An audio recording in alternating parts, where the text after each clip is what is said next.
পাথরঘাটার পক্ষ থেকে লাল গোলাপ শুভেচ্ছা। পাথরঘাটার পক্ষ থেকে কেন্দ্রীয় অতিথির আগমন, শুভেচ্ছার স্বাগতম। এনসিপি পাথরঘাটা জিন্দাবাদ জিন্দাবাদ জিন্দাবাদ।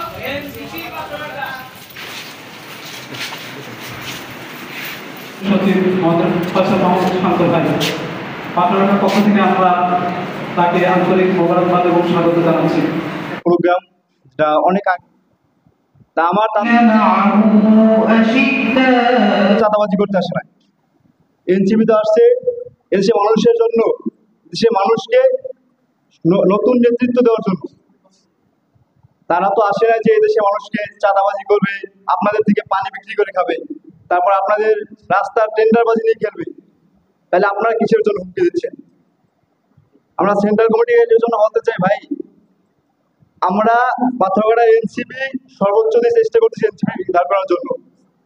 আপনারা যারা এই সব হামলা করে এবং এই সন্ত্রাসী কর্মকাণ্ড করে, তাদের যে লিডার, আপনারা তাদের প্রতিনিধিত্ব করুন এবং এই পরিহার করে একটি রাজনৈতিক সুষ্ঠু পরিবেশ বিনির্মাণ হবে।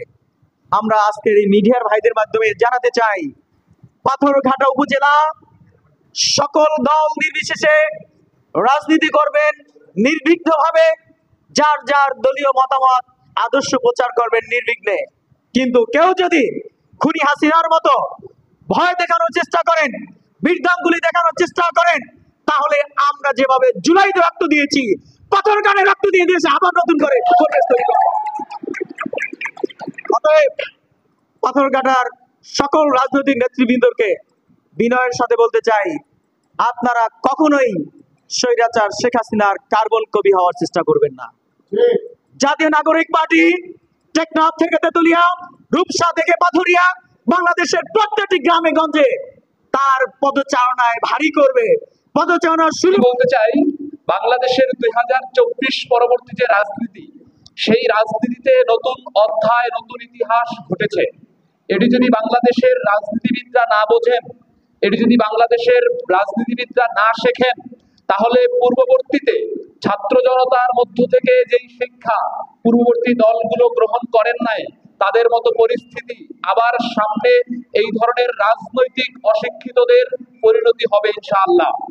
আমরা বলতে চাই, আপনাদের মনে আছে জুলাইয়ে যখন আন্দোলন চলে, তখন এরকম সংখ্যায় কিছু কম মানুষ একত্রিত হয়ে বাংলাদেশের বিভিন্ন বিশ্ববিদ্যালয়ে একত্রিত হয়ে, বিভিন্ন বিশ্ববিদ্যালয়ের ছাদে, বিভিন্ন বিশ্ববিদ্যালয়ের অডিটোরিয়ামের পাশে, বিভিন্ন বিশ্ববিদ্যালয়ের গাছতলায় আমরা মিটিং করেছি। তখন আমাদের আশপাশ দিয়ে ছাত্রলীগের হানাদার গুন্ডারা বাইকের মহড়া দিয়ে সেই মিছিলকে ছোট করার চেষ্টা করত, সেই মিটিংকে ছোট করার চেষ্টা করত। তার মধ্য দিয়ে আমাদেরকে থামিয়ে রাখা যায় নাই। তার মধ্য দিয়ে শেখ হাসিনার এমন একটা বিশাল বন্দোবস্ত আমরা ভেঙে দিতে পেরেছি। আর তার মধ্য দিয়ে আপনারা জুলাইয়ের ছাত্র জনতার স্রোত দেখেছেন, যে শেখ হাসিনা শেষ বক্তব্যটুকু দিয়ে যাওয়ার সময় পায় নাই, তার আগে তাকে পালিয়ে যেতে হয়েছে। আপনারা জানেন জুলাই মাসে তৎকালীন স্বৈরাচার আওয়ামী লীগের সাধারণ সম্পাদক ওবায়দুল কাদের তিনি বলেছিলেন, এই সমস্ত আন্দোলন ধ্বংস করার জন্য, দমন করার জন্য তার ছাত্রলীগই যথেষ্ট।